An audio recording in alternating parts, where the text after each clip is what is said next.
Salut les amoureux du ballon rond, on commence ce tour de la presse avec la dernière demi-finale de la CAN qui se jouait hier soir entre le Cameroun et l'Égypte. Et ce sont les Égyptiens qui rejoignent le Sénégal en finale de la compétition qui se jouera dimanche. Comme l'écrit le quotidien L'équipe dans ses pages intérieures, les Lions indomptables ont finalement été domptés par les Pharaons.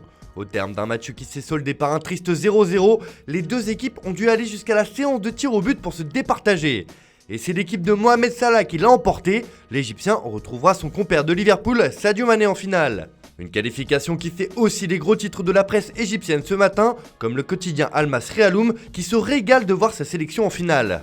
On file en Espagne où ça jouait aussi hier soir dans le cadre des quarts de finale de la Coupe du Roi entre le Real Madrid et l'Athletic Bilbao.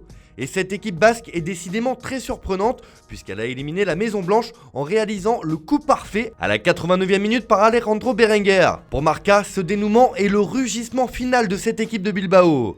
La domination de l'Athletic face à un adversaire léthargique uniquement soutenu par la défense a été récompensée à la dernière minute, appuie le quotidien madrilène.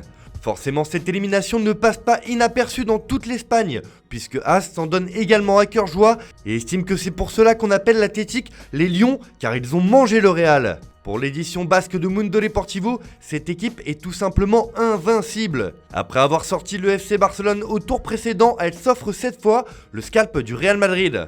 Enfin, comme l'affiche de son côté Estadio Deportivo, le Betis n'a fait qu'une bouchée de la Real Sociedad dans l'autre quart de finale de la compétition. C'était encore un grand soir pour cette équipe, résume le quotidien local.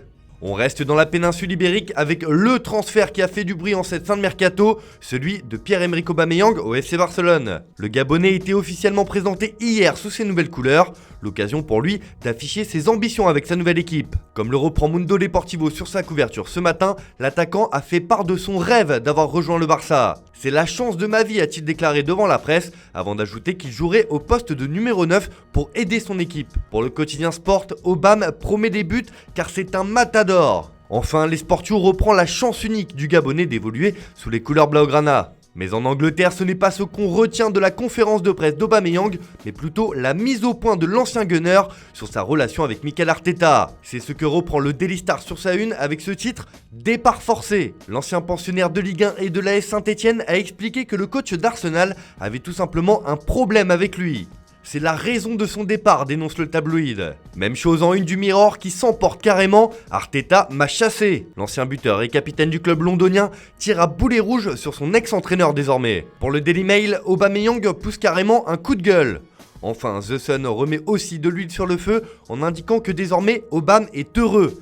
Mikel m'a forcé à partir, maintenant je suis dans l'un des plus grands clubs du monde. Tout le monde est heureux, dans le meilleur des mondes dans ce cas. On reste de l'autre côté de la Manche avec une bonne nouvelle qui concerne un international français. Comme l'annonce le Manchester Evening News sur sa une, Paul Pogba est de retour. 3 mois après sa blessure contractée à la cuisse lors d'un entraînement avec l'équipe de France, le champion du monde 2018 sera dans le groupe de Manchester United pour affronter Middlesbrough en 4e tour de la FA Cup. Après avoir raté 15 matchs toutes compétitions confondues, le milieu de terrain mancunien pourrait même débuter cette rencontre qualificative pour les 8e de finale de la compétition. Mais attention, Ralf Rangnick prévient son joueur, rien n'est acquis, Paul devra gagner sa place, a indiqué l'Allemand en conférence de presse. C'est simple, Pogba va devoir batailler pour retrouver une place de titulaire et ainsi se montrer à quelques mois de la fin de son contrat avec les Red Devils. Allez, on termine ce tour de la presse en Italie, où la Juventus a réalisé un gros mercato hivernal avec en point d'orgue l'arrivée de Dusan Vlahovic pour 90 millions d'euros, bonus compris. Mais la vieille dame ne compte pas s'arrêter là comme l'écrit Tuttosport. Le club turinois veut piocher en Serie A l'été prochain pour se renforcer. Ainsi, elle vise David Ospina, le gardien de Naples, Gleison Bremer du Torino, Andrea Cambiaso du Genoa et la pépite Nicolo Zaniolo de l'AS Roma. De son côté, la Gazzetta dello Sport met en avant le derby de Milan demain après-midi entre l'Inter et l'AC Milan. Il faudra le prendre, résume le journal au papier rose, car c'est un match ultra décisif pour la suite de la saison.